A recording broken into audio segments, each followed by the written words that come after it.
thank you everyone for being here. It's really, really great to see so many people that have come out. Closer to the mouth, okay. For those of you who don't know me and don't already see some kind of canny resemblance, my name's Audrey. I'm Susan's niece. Her younger brother was my father, so he was one of the 8 cousins that my brother Steve and I were lucky enough to grow up and get to see, and every time we went to Texas. Yeah, it's great to see all of you under these circumstances still. Let me get my notes, otherwise I'm just going to fumble this. So growing up, time and time again, I think, I'm not used to microphones, I apologize.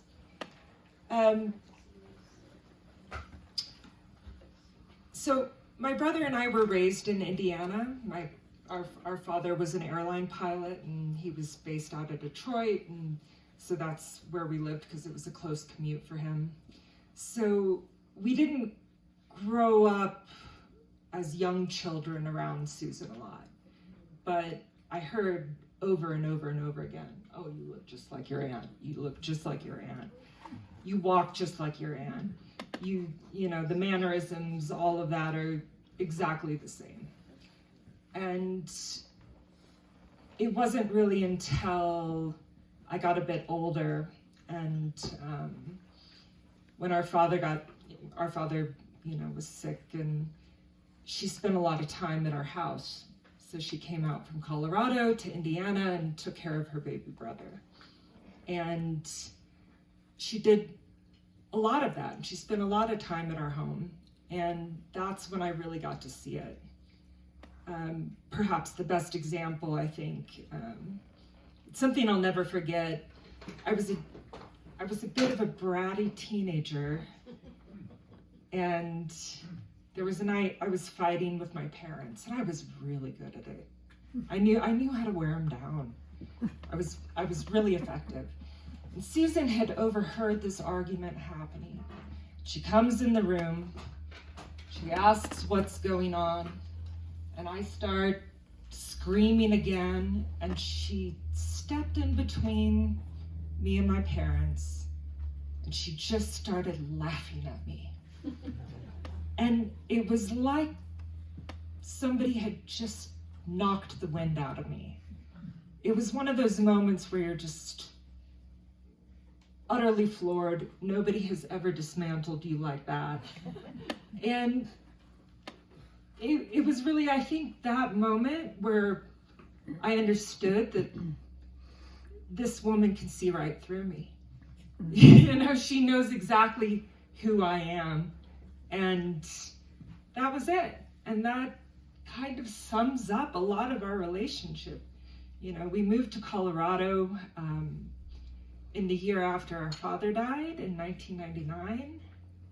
And that's when we really became close. And the resemblances continued. I remember driving to her house one time in my 20s. I had imploded my life, done something just utterly ridiculous. And I went to the only place I knew where I could get comfort, and that was with her. And I'm sitting in her kitchen. She had these kind of director's chairs. Maybe some of you have sat in them yourself.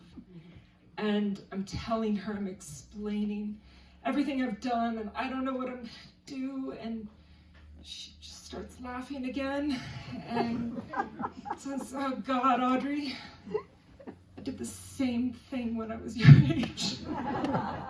So apparently I was destined to make the same mistakes on occasion. You know, I was quite concerned about speaking and writing anything because I was afraid, well, how am I going to get the grammar right without her?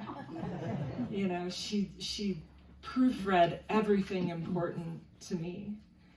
And when I went back to university and I was studying, I had some just kind of jerk professor who was obviously giving, biased grades. And I'm telling her about this, like, I can't figure out how to make this person happy. And she says, okay, send me one of his graded assignments. And so I send it to her.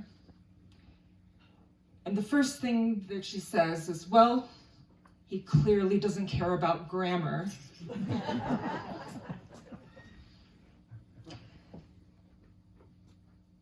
Yeah, I mean, it's one of those things, like, she just, I trusted her with every important decision in my life. I didn't always take her advice, but I certainly valued it, and I listened to it. And I came to realize that, in so many ways, she was the only person whose opinion really mattered. And I told her so. I thought that was important that she knew that. She was in the room when my son was born. It was an absolute bloodbath of a labor and delivery, and she was right by my side. She was the first person I called if there was an emergency. She was the first person I wanted to share good news with.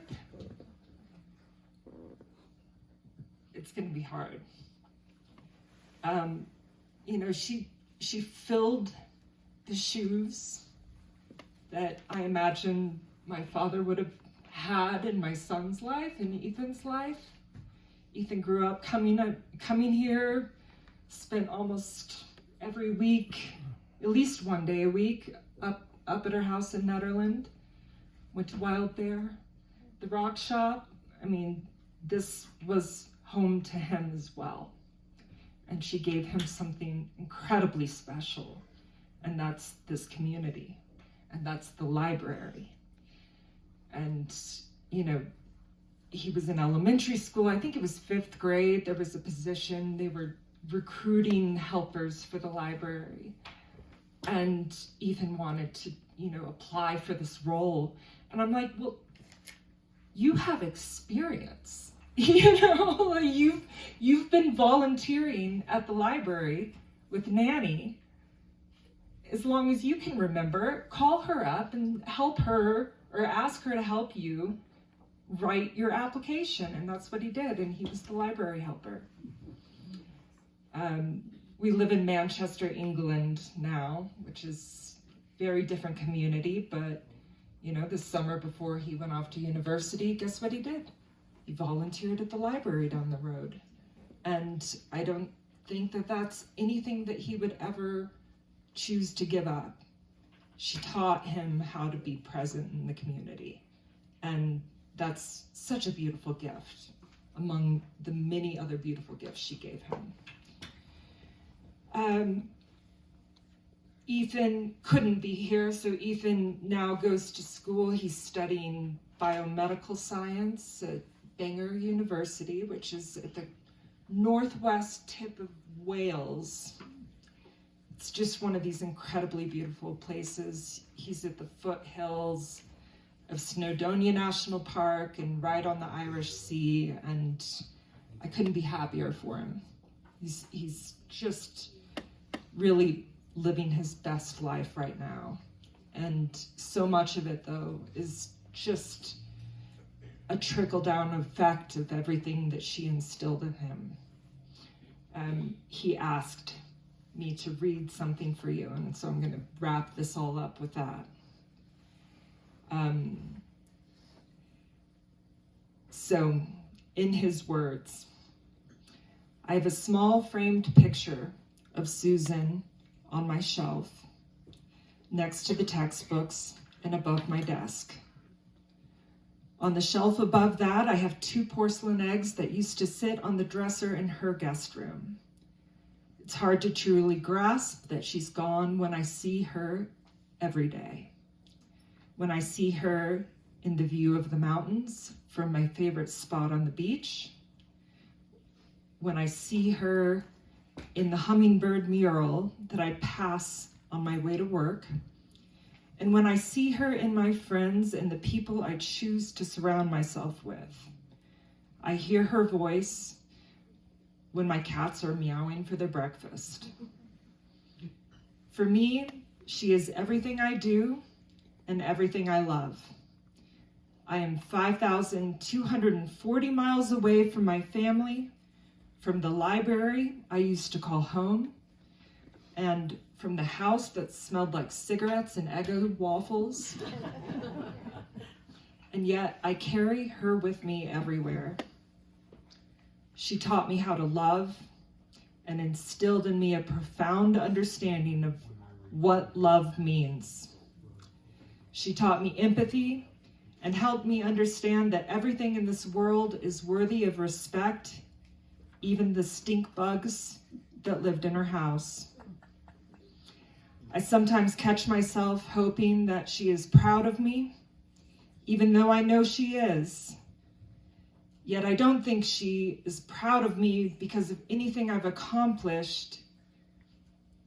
I think she is proud of me because I am happy, because I have found people who love me unconditionally, just like she did.